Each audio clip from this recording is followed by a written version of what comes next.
Ngasisu mahausa-gumna mayamgidamakta nungairaba fungawari ama puduna lakjari. Wari asibu ibirakpina Pepe Thauchok. Wari asigi mamingna Sap Phanglabi Rajkumari. Thaina mamangai matam amagi warini. Chauraba jingkhong amagi makhadani miyoi kharana punna thabak suri. Marak asida Tomal mahak naha ioi oina yauri. Tomal mama lukhrabiga maga talaijabani. Suba nomba hotnaba yamna kanjaba naha pakhang amani. Pukjel chawi ing tapi. Mabu lakpa ubada maphamduda punna thabak suminaba ahal amana asumna kaurai. Tomal laune nangbo sida mukta. Si amukta thangatminasi ngamdre nayambasi. Masa phaba inaw ama leibagi kanabado nayambasu khara phangjagene. Tomal noktuna hoi yamba ha khangdreda tawrisi. Tomal ngasina loirene ko thabakso hayengdagidi yumda amuk chatki hainarani. Tha ani surene aikhoina sida punna leiraklibase yumgado nungshiraida. Tomal chatki hainarani yamba. Khusumalsu hayeng pige hairambani. Punsi haibase khubak khunam haiduni. Nakoi aikhoise hayengi matungdagidi amuk hanna unaba phangani phangoi khangba natene. Yumda hankhraga adum unani haibadi leitene natro. Nangsu atopa leibak amadagini. Aisu atopa leibak amadagini. Nangna awangni aina makharomni natro. Thazadreba amuk hanna unaba phangani haiba. Asomna numit asimasu haujinkre mathangi numitni. Hainakibagi matung ina maphamduda thabak suduna leiramba miyoisingdo thabak loinaduna mayum tamna magi khusumaldo lauduna chatnari. Toma sodu mangai mana maphamduda tha ani chupna thabak surakpagi khusumaldo lauduna mayum maikei panglakli. Mahakna laklibado chauraba umang kaya landuna magi lebak tamna chatkadoribani. Asum lepa laita lakpana Tomal machinda asumna tapna solai. Turel gumba ising phangba mafam amata thengnarabadi nungaikranida. Ayuktagi lepa laita asum lakpasida khanause khrak kamjilak le tawrisi. Asumna Tomal adumak lepa laita makhongdu thangduna lakpana chauraba umang amagi manungda piktak tawba pukhri macha ama thengnari. Madu ubada Tomal harauna asumna haijai. Is nungaireda sidia. Asi haiduna mafam chaba ama yengduna tapna phamtharaga mahaki masada yaliba khaw adudagi chak yomdo lauthoraktuna thami aduga chak ado chaba hawi. Adubu mahakna asum charingai khanghaudana magi mamang adumaktada nupa ama lepsilai. Toma nupadugi mataududa ngakna yengduna lei. Nupado wahaidi amata haida Tomala chariba chak adubu munna yengduna lei. Tomal mataududa charibadu leplaga asum nanglai. Kai haninge. Haujiktada nupado tapna asumna hairi. Iyamba nanawbu nungsibiduna iyambana chariba chak ase aisu khara jajage khara pijabi. Nanawgi chinchida karigumba amata taraktaba numit humni sujilakle. Aibu amukta nungsibiduna chakto khajikta pibi sakhom amatang oirabasu yai. Iyambagi tawbimal nanawna kaidongnungda kaujaro. Hairakliba wadu tabada Tomal yamna nungairaktre. Aduna karisu khanthaba tawdana mahaki khawduda yauriba atopa chakyomdo phatlokthuktuna nupaduda piraga asumna hairi.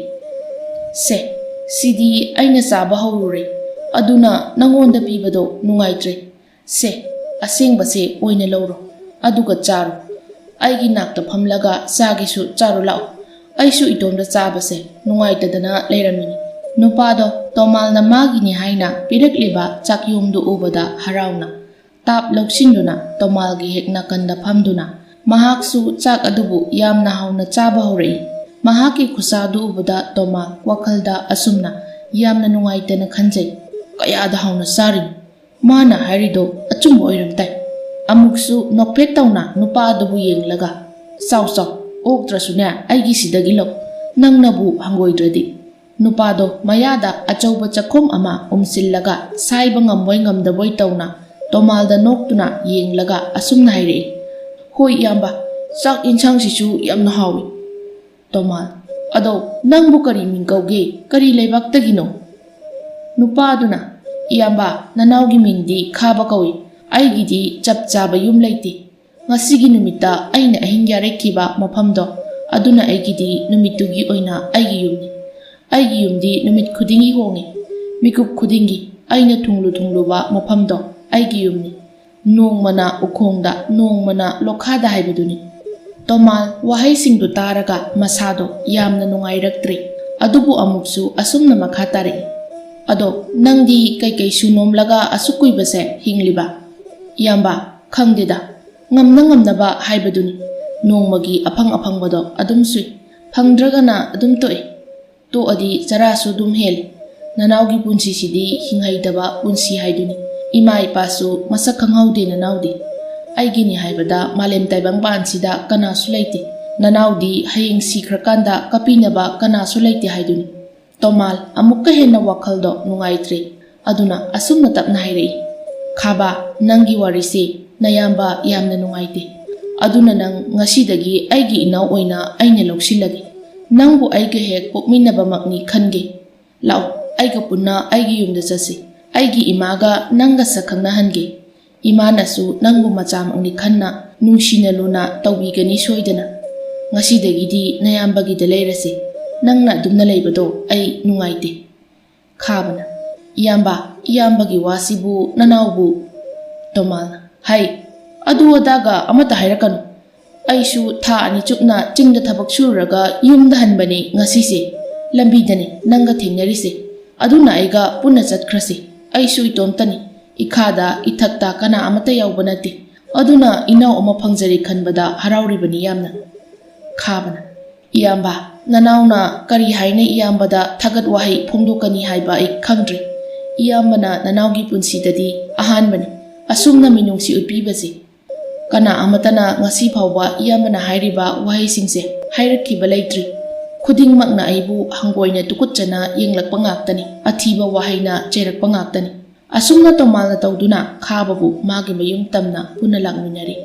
Tomalgi yumgi sumang mayaidani. Tomal amadi khaba makhoi anido puna leptuna leiri. Tomalna khonjal haurapna mamabu kaurei. Ima, nachala e, tabro ima, ai hala ima. Thaba chaksangda chak thongduna leirambani. Machagi khonjal ikhang khanghaudana tarakpaduda masado yamna harauna tawriba thabakto hundoklamduna mapalomda prap chenthorei. Mahak haraubana loire machana sumangda leptuna leirambado ubada. Tomal mama uzabada. Ima, ai lae. Thaba, ha, icha lae. Is nungaigreda. Aigi icha laaba. Ngaiko, adaleiramko, ai mai puthorake ko, o kisi. Asumna thabana tawduna Tomal amadi khaba makhoi anido mai oktuna imungda puna changminarakle. Thaba machanupada yengduna asumna hanglei. Ibungo nupa asina kanano? Tomal wahangsida mamada khabagi masak taklami. Amadi khabagi waribu mamada amata sithada lirami.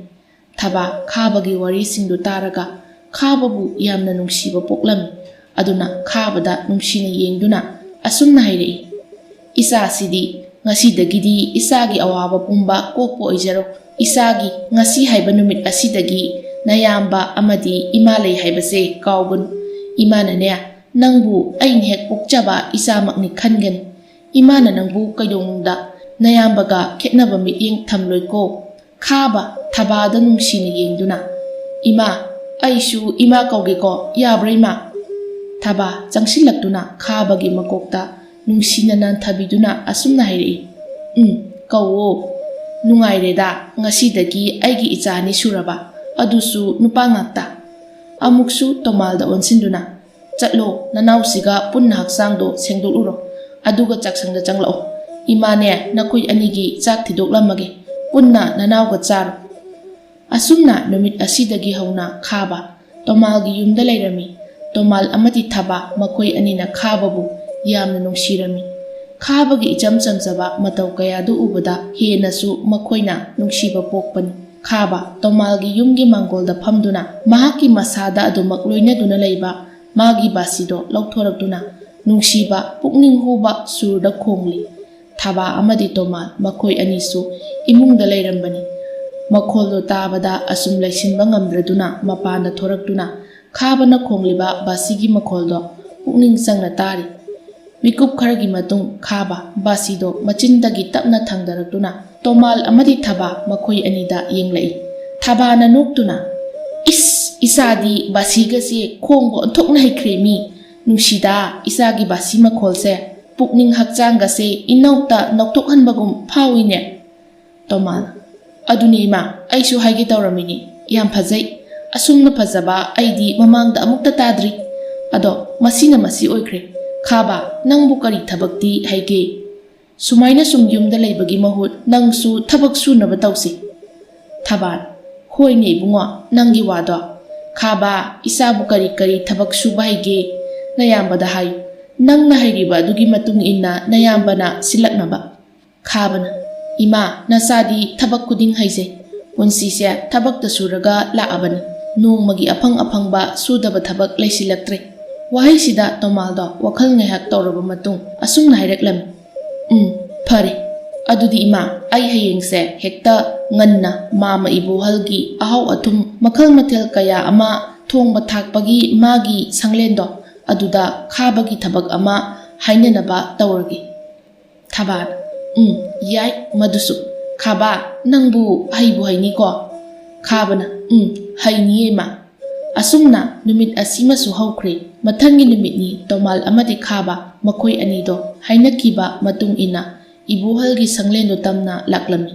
Ibuhal Tomal lakbu ubada yamna harawna koraklami. Ibungo Tomal isadi udaba kuireda nangi thabak tubu suba loikrabo. Toma nokphet tawna mama loire yumda halaktuna leiba matam khara haire ado mama ngasi na sana lakjari se mamada wa amata hudokjage haina lakjabani. Ibohalna kari wano hekta hayu mamada atai na deda mama aiga lakminariba inause magi ming khaba kawi ada aina hainingi sina mamagi sida inause maga chanaba thabak amata mamana sinbiba yagadra sini. Wasida Ibohaldo noklaga yai mama sune mi ama watuna leirambani tanbu onthokna chakrene tawrise. Asumna Ibohalna yabiraktuna khaba mafamduda thabak suduna lehori. Tomalsu mayumda hankre nongmanini haujinkre nongmagi numit amani khabado Ibohalna sili langiba ahaw athumsingdo mahakna haunaba hairami. Ibohalna khabada yengduna ibungo khaba nang mamana hairibase haibadi hainiko nangna sida thabak suribase numit kharani hairabasu thongba thakpadi amukta yaudribanina mamase pakhatine soiradi haina horen potsu macha masu natedo yamkhrabani mamadi soiradi pungmang hek mangledo adunane seksinna sinaribasini. Asumna khaba Ibohalna haibagi matung inna mayamdo thong thaktuna selangli. Pung kharagi matungni Ibohaldo khabagi manak changlaktuna asumna hairei ibungo khaba nangdi onthokna thujilamkhreda mamadi nangna asumna thuna hekta thabak mayamse loisillamgani thajarudabani. Phare nangna loisinbasina amasu ingthanarani natro.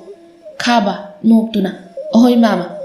Ibohalna kadainoni nangidubo mama mukta mahaw yenge awat apa leirasu semdok haunaba.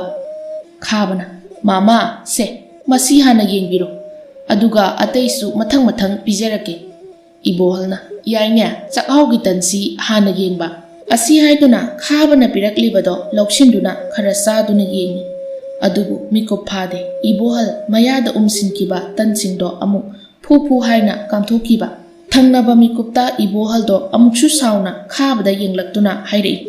Khaba karino nangise nangisi Ibohal aibu mangnaba silibra sinigi mahutta thomsibo sokyamna yakna hapisibo sidi chasinbadi laiko yanungda mikup phana thamjinba phawba ngamde aina sokyamna ngamdrabasinadi atopa kananadi ngamgadawri.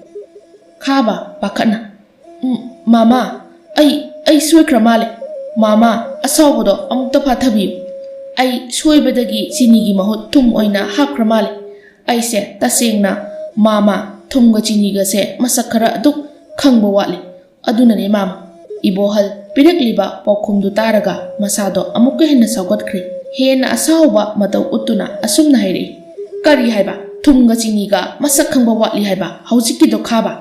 ꯈꯥꯕꯅ "ꯑꯍꯣꯏ, ꯍꯣꯏ ꯃꯥꯃꯥ, ꯋꯥꯠꯆꯩ." ꯏꯕꯣꯍꯜ ꯂꯥꯎꯈꯠꯂꯛꯏ, "ꯑꯗꯨ ꯅꯪ ꯉꯁꯥꯏꯅ ꯍꯥꯏꯕ ꯌꯥꯗ꯭ꯔꯣ? ꯁꯤꯅꯤ ꯃꯥꯏꯅꯤ ꯍꯥꯏꯕꯗꯣ ꯑꯩꯕꯨ ꯉꯁꯥꯏꯅ ꯃꯌꯥꯝꯁꯦ ꯇꯧꯗ꯭ꯔꯤꯉꯩ ꯅꯪꯉꯣꯟꯗ ꯍꯪꯈꯤꯕ ꯅꯠꯇ꯭ꯔꯣ? ꯊꯕꯛꯁꯤ ꯅꯪꯕꯨ ꯍꯩꯒꯗ꯭ꯔꯥ ꯍꯥꯏꯗꯨꯅ ꯅꯪꯅ ꯃꯗꯨꯗ ꯍꯩꯅꯤ ꯍꯥꯏꯈꯤꯕ ꯅꯠꯇ꯭ꯔꯥ? ꯑꯗꯨꯒꯨꯝꯕ ꯑꯃ ꯂꯩꯔꯦ ꯍꯥꯏꯔꯗꯤ ꯍꯥꯟꯅ ꯑꯩꯅ ꯍꯪꯕꯗ ꯂꯣꯠꯁꯤꯟꯕꯒꯤ ꯃꯍꯨꯠ ꯍꯥꯏꯕ ꯀꯩꯗꯧꯒꯦ? ꯍꯧꯖꯤꯛꯇꯤ ꯅꯪꯅ ꯂꯣꯠꯁꯤꯟꯕ ꯑꯗꯨꯅ ꯀꯔꯤ ꯊꯣꯛꯂꯦ? ꯃꯥꯡꯖꯔꯤꯕꯁꯦ ꯅꯪ ꯅꯠꯇꯦ, ꯑꯩꯅꯤ꯫ ꯃꯌꯥꯝꯁꯦ ꯂꯣꯏꯅ ꯃꯥꯡꯂꯕꯅꯤ ꯑꯩꯒꯤꯗꯤ ꯌꯥꯝꯈ꯭ꯔꯕ ꯆꯥꯛꯍꯧꯒꯤ ꯇꯟꯅꯤ꯫ ꯀꯣꯅꯨꯡꯗ ꯃꯤꯑꯣꯏ ꯂꯤꯁꯤꯡ ꯂꯤꯁꯤꯡꯒꯤ ꯃꯊꯛꯇ ꯆꯥꯒꯗꯧꯔꯤꯕꯅꯤ꯫ ꯍꯧꯖꯤꯛꯇꯤ ꯀꯝꯗꯧꯗꯧꯔꯤ?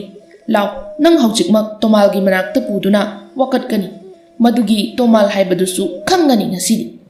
ꯑꯁꯨꯝꯅ ꯏꯕꯣꯍꯜꯗꯣ ꯌꯥꯝꯅ ꯁꯥꯎꯅ ꯇꯧꯗꯨꯅ ꯈꯥꯕꯕꯨ ꯇꯣꯃꯥꯜ ꯑꯃꯗꯤ ꯊꯕꯥꯒꯤ ꯃꯅꯥꯛ ꯇꯝꯅ ꯄꯨꯗꯨꯅ ꯂꯥꯛꯂꯒ ꯋꯥꯔꯤ ꯄꯨꯝꯕ ꯂꯤꯔꯝꯃꯤ꯫ ꯋꯥꯔꯤꯗꯨ ꯂꯤꯕ ꯂꯣꯏꯔꯛꯄꯗ ꯏꯕꯣꯍꯜ ꯌꯥꯝꯅ ꯁꯥꯎꯅ ꯃꯈꯣꯏꯗ ꯌꯦꯡꯗꯨꯅ ꯍꯥꯏꯔꯛꯏ, "ꯏꯕꯨꯡꯉꯣ ꯇꯣꯃꯥꯜ, ꯑꯩꯒꯤꯗꯤ ꯁꯦꯜꯗꯣ ꯃꯥꯡꯂꯕꯅꯤꯅ ꯁꯤꯡꯂꯛꯇꯕ ꯌꯥꯔꯣꯏ꯫ ꯑꯩꯒꯤ ꯃꯥꯡꯈ꯭ꯔꯤꯕꯁꯤꯡꯗꯣ ꯅꯈꯣꯏꯅ ꯀꯔꯤ ꯅꯨꯃꯤꯠꯇ ꯁꯤꯡꯒꯦ ꯍꯥꯏꯕꯅꯣ? ꯃꯤꯑꯣꯏꯕꯒꯤ ꯃꯤꯅꯨꯡꯁꯤ ꯌꯦꯡꯗꯨꯅ ꯑꯩ ꯃꯇꯝ ꯈꯔꯗꯤ ꯑꯗꯨꯛ ꯊꯥꯕꯤꯒꯦ꯫ ꯉꯁꯤꯒꯤꯕꯨꯗꯤ ꯌꯥꯅ ꯌꯥꯅꯕ ꯁꯤꯟꯈ꯭ꯔꯒꯦ ꯑꯩꯁꯨ."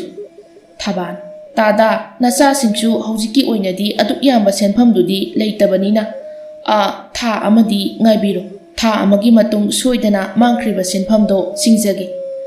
ꯑꯁꯨꯝꯅ ꯌꯥꯅꯔꯗꯨꯅ ꯏꯕꯣꯍꯜꯗꯣ ꯑꯃꯨꯛ ꯍꯟꯈ꯭ꯔꯦ꯫ ꯇꯣꯃꯥꯜ ꯉꯁꯤꯒꯤ ꯅꯨꯃꯤꯠ ꯑꯁꯤꯃꯗꯤ ꯈꯥꯕꯗ ꯋꯥꯍꯩ ꯑꯃꯠꯇ ꯍꯥꯏꯔꯨꯗ꯭ꯔꯦ꯫ ꯃꯊꯪꯒꯤ ꯅꯨꯃꯤꯠꯀꯤ ꯑꯌꯨꯛꯅꯤ꯫ ꯇꯣꯃꯥꯜ ꯑꯃꯗꯤ ꯊꯕꯥꯗꯣ ꯈꯥꯕꯒꯤ ꯃꯅꯥꯛꯇ ꯂꯥꯛꯇꯨꯅ ꯑꯁꯨꯝꯅ ꯍꯥꯏꯔꯛꯏ, "ꯈꯥꯕ, ꯁꯦꯜꯁꯤꯡꯗꯣ ꯑꯩꯈꯣꯏꯁꯨ ꯂꯩꯇꯦ꯫ ꯑꯗꯨꯅ ꯅꯪꯁꯨ ꯑꯇꯣꯞꯄ ꯊꯕꯛ ꯑꯃ ꯑꯃꯨꯛ ꯌꯦꯡꯗꯨꯅ ꯀꯟꯅ ꯍꯣꯠꯅꯁꯤ꯫ ꯅꯌꯥꯝꯕ ꯑꯩꯁꯨ ꯍꯣꯠꯅꯒꯦ꯫ ꯑꯗꯨꯒꯅꯦ, ꯊꯥꯈ꯭ꯔꯤꯕ ꯃꯇꯝꯗꯨꯗ ꯃꯤꯒꯤ ꯁꯦꯜꯗꯣ ꯁꯤꯡꯈꯤꯅꯕ ꯇꯧꯁꯤ."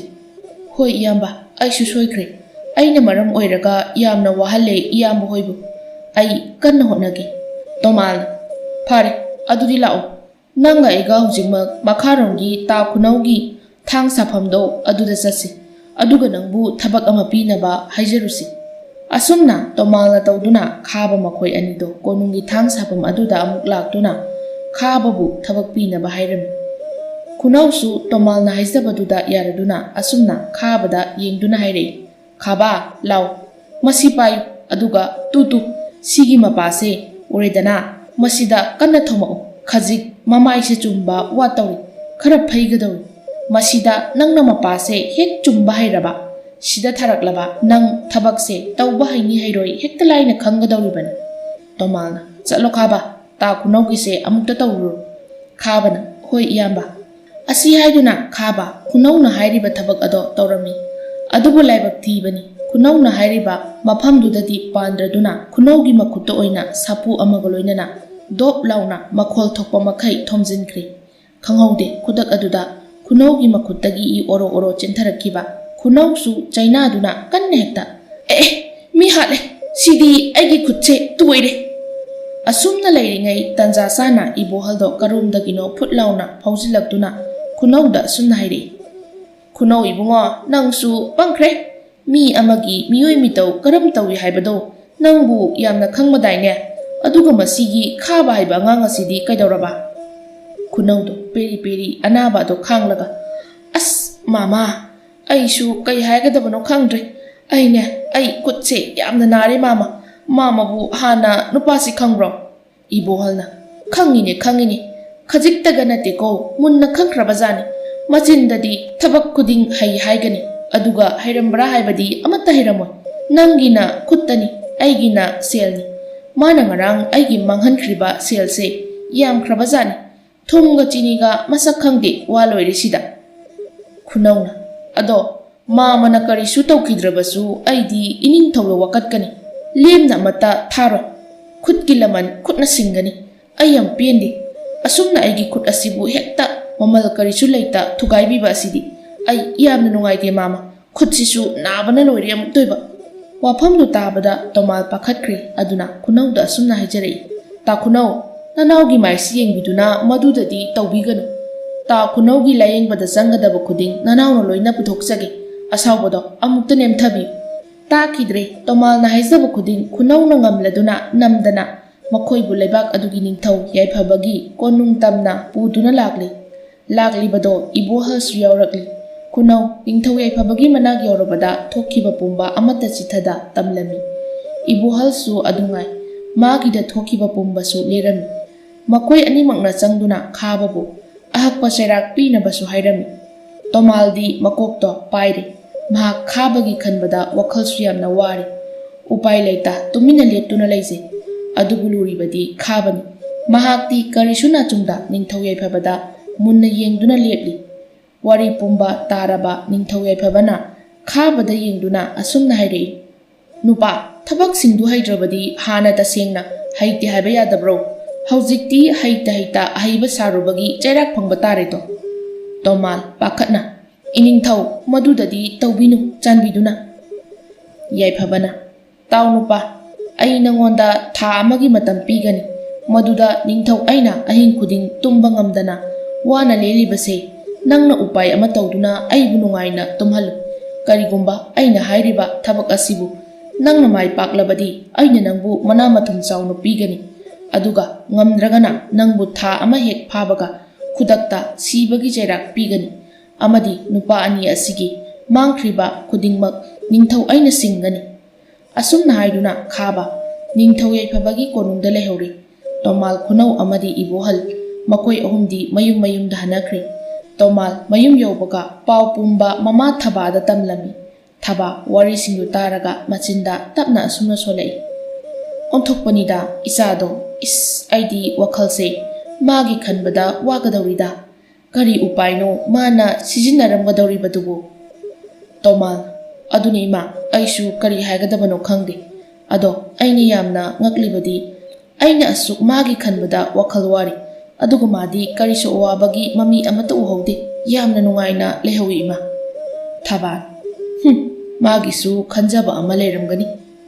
ꯑꯁꯨꯝꯅ ꯅꯣꯡꯃ ꯅꯤꯅꯤ ꯍꯧꯖꯤꯟꯈ꯭ꯔꯦ꯫ ꯅꯨꯃꯤꯗꯥꯡ ꯈꯨꯗꯤꯡ ꯈꯥꯕꯗꯣ ꯅꯤꯡꯊꯧ ꯌꯥꯏꯐꯕꯅ ꯇꯨꯝꯂꯤꯕ ꯐꯃꯨꯡꯗꯨꯒꯤ ꯅꯥꯀꯟꯗ ꯂꯦꯞꯇꯨꯅ ꯃꯥꯒꯤ ꯕꯥꯁꯤꯗꯨ ꯈꯣꯡꯗꯨꯅ ꯅꯤꯡꯊꯧ ꯌꯥꯏꯐꯕꯕꯨ ꯇꯨꯝꯍꯜꯂꯝꯃꯤ꯫ ꯅꯨꯃꯤꯠ ꯈꯔꯅꯤ ꯍꯧꯖꯤꯟꯈ꯭ꯔꯦ꯫ ꯅꯤꯡꯊꯧ ꯌꯥꯏꯐꯕ ꯑꯍꯤꯡ ꯀꯌꯥ ꯇꯨꯝꯗ ꯂꯥꯛꯄꯅ ꯈꯥꯕ ꯂꯥꯛꯄꯗꯒꯤ ꯃꯍꯥꯛ ꯌꯥꯝꯅ ꯅꯨꯡꯉꯥꯏꯅ ꯇꯨꯝꯕ ꯐꯪꯖꯔꯦ꯫ ꯑꯗꯨꯅ ꯃꯁꯥꯗꯣ ꯌꯥꯝꯅ ꯍꯔꯥꯎꯔꯝꯃꯤ꯫ ꯅꯣꯡꯃꯒꯤ ꯅꯨꯃꯤꯗꯥꯡ ꯑꯃꯅꯤ꯫ ꯅꯤꯡꯊꯧ ꯌꯥꯏꯐꯕꯗꯣ ꯈꯥꯕꯗꯨ ꯉꯁꯤꯗꯤ ꯄꯣꯊꯥꯖꯔꯁꯅꯨ ꯈꯟꯗꯨꯅ ꯀꯧꯔꯨꯗ꯭ꯔꯤ꯫ ꯑꯗꯨꯕꯨ ꯃꯍꯥꯛ ꯌꯥꯝꯅ ꯇꯨꯝꯅꯤꯡꯅ ꯇꯨꯝꯕꯗꯤ ꯉꯝꯗ ꯌꯥꯝꯅ ꯋꯥꯅ ꯈꯥꯡꯕ ꯃꯔꯝꯅ ꯃꯅꯥꯏ ꯑꯃ ꯊꯥꯗꯨꯅ ꯈꯥꯕꯕꯨ ꯀꯧꯍꯜꯂꯨꯔꯦ꯫ ꯃꯍꯥꯛ ꯎꯕꯗ ꯅꯤꯡꯊꯧ ꯌꯥꯏꯐꯕꯅ, "ꯈꯥꯕ, ꯅꯪ ꯂꯥꯛꯂꯕ꯭ꯔꯥ?" ꯈꯥꯕꯅ, "ꯍꯣꯏ ꯏꯅꯤꯡꯊꯧ." ꯑꯁꯤ ꯍꯥꯏꯗꯨꯅ ꯋꯥ ꯑꯃꯠꯇ ꯍꯥꯏꯅꯔꯨꯕ ꯇꯧꯗ ꯃꯁꯥꯅ ꯈꯪꯅ ꯃꯥꯒꯤ ꯕꯥꯁꯤꯗꯣ ꯄꯨꯊꯣꯔꯛꯇꯨꯅ ꯈꯣꯡꯂꯤ꯫ ꯃꯤꯀꯨꯞ ꯐꯥꯗꯦ ꯅꯤꯡꯊꯧ ꯌꯥꯏꯐꯕꯗꯣ ꯇꯨꯝꯊꯈꯤ꯫ ꯅꯤꯡꯊꯧ ꯌꯥꯏꯐꯕꯒꯤ ꯃꯪꯂꯥꯟꯗꯅꯤ꯫ ꯃꯍꯥꯛꯇꯣ ꯌꯥꯝꯅ ꯆꯥꯎꯔꯕ ꯄꯥꯠ ꯑꯃꯒꯤ ꯃꯄꯥꯜꯗ ꯂꯦꯞꯂꯤ꯫ ꯃꯐꯝꯗꯨ ꯌꯦꯡꯕꯗ ꯑꯗꯨꯛꯀꯤ ꯃꯇꯤꯛ ꯐꯖꯩ꯫ ꯑꯀꯣꯏꯕꯗꯣ ꯑꯁꯨꯝ ꯌꯦꯡꯂꯒ ꯅꯤꯡꯊꯧ ꯌꯥꯏꯐꯕ ꯃꯆꯤꯟꯗ ꯇꯞꯅ ꯁꯣꯟꯖꯩ, "ꯀꯔꯤꯅꯣ ꯑꯩꯕꯨ ꯍꯧꯖꯤꯛꯇ ꯑꯩꯒꯤꯁꯦ ꯃꯪꯂꯥꯟ ꯑꯣꯏꯔ ꯃꯥꯜꯂꯦ꯫ ꯏꯁ, ꯐꯖꯈ꯭ꯔꯦꯗ ꯃꯐꯝꯁꯤꯗꯤ꯫ ꯃꯪꯂꯥꯟ ꯑꯣꯏꯔꯕꯁꯨ ꯄꯥꯠ ꯑꯁꯤꯁꯨ ꯀꯌꯥꯗ ꯅꯤꯡꯊꯤꯔꯤꯕ." ꯑꯁꯨꯝꯅ ꯂꯩꯔꯤꯉꯩ ꯃꯍꯥꯛꯀꯤ ꯃꯁꯥꯗꯣ ꯏꯈꯪ ꯈꯪꯍꯧꯗꯅ ꯄꯥꯠ ꯑꯗꯨꯒꯤ ꯏꯁꯤꯡ ꯏꯌꯥꯏꯗ ꯆꯤꯡꯁꯤꯜꯂꯛꯄꯒꯨꯝ ꯇꯧꯔꯝꯃꯤ꯫ "ꯀꯔꯤꯅꯣ? ꯀꯔꯤ ꯃꯇꯧꯅꯣ? ꯏꯁꯥꯁꯤꯗꯤ ꯄꯥꯠ ꯑꯁꯤꯗ ꯁꯤꯗꯤ ꯀꯔꯤꯅꯣ?" ꯃꯤꯀꯨꯞ ꯐꯥꯗꯦ ꯅꯤꯡꯊꯧ ꯌꯥꯏꯐꯕꯗꯣ ꯄꯥꯠꯇꯨꯒꯤ ꯃꯅꯨꯡꯗ ꯇꯥꯁꯤꯟꯈ꯭ꯔꯦ꯫ ꯃꯍꯥꯛ ꯑꯁꯨꯝ ꯏꯔꯣꯏꯗꯨꯅ ꯄꯥꯠ ꯑꯗꯨꯒꯤ ꯏꯔꯣꯜꯅꯨꯡꯗ ꯑꯁꯨꯝ ꯐꯥꯎꯔꯛꯄꯅ ꯈꯪꯍꯧꯗ ꯄꯥꯠ ꯑꯗꯨꯒꯤ ꯏꯁꯤꯡ ꯄꯨꯝꯕ ꯁ꯭ꯋꯥꯏ ꯂꯥꯎꯅ ꯃꯥꯡꯈ꯭ꯔꯦ꯫ ꯑꯗꯨꯒ ꯃꯍꯥꯛꯀꯤ ꯃꯃꯥꯡ ꯑꯗꯨꯃꯛꯇꯗ ꯁꯅꯥꯅ ꯁꯥꯕ ꯆꯥꯎꯔꯕ ꯀꯣꯅꯨꯡ ꯑꯃ ꯐ꯭ꯔꯪ ꯂꯥꯎꯅ ꯆꯣꯡꯊꯣꯔꯛꯏ꯫ ꯑꯣꯏꯔꯤꯕ ꯃꯇꯧꯗꯨꯗ ꯅꯤꯡꯊꯧ ꯌꯥꯏꯐꯕꯗꯣ ꯃꯁꯥꯗꯣ ꯉꯛꯄꯅ ꯈꯝ ꯊꯦꯡꯂꯤ꯫ ꯃꯍꯥꯛ ꯇꯞꯅ ꯀꯣꯅꯨꯡꯒꯤ ꯃꯅꯨꯡꯗ ꯆꯪꯂꯛꯏ꯫ ꯃꯍꯥꯛꯅ ꯍꯦꯛ ꯂꯥꯛꯄꯒ ꯑꯃꯨꯛꯁꯨ ꯎꯔꯦ ꯐꯖꯔꯕ ꯈꯨꯠꯍꯩꯕ ꯀꯌꯥꯅ ꯅꯤꯡꯊꯤꯅ ꯍꯛꯇꯨꯅ ꯁꯦꯝꯕ ꯁꯅꯥꯒꯤ ꯐꯥꯟꯁꯥꯡ ꯑꯃꯒꯤ ꯃꯊꯛꯇ ꯃꯁꯛ ꯃꯇꯧ ꯌꯥꯝꯅ ꯐꯖꯔꯕꯤ ꯅꯨꯄꯤ ꯑꯃ ꯃꯃꯤꯠ ꯎꯏꯁꯤꯟꯗꯨꯅ ꯂꯩꯔꯤꯕꯗꯣ꯫ "ꯏꯁ, ꯅꯨꯄꯤꯁꯤꯗꯤ ꯐꯖꯈ꯭ꯔꯦꯗ."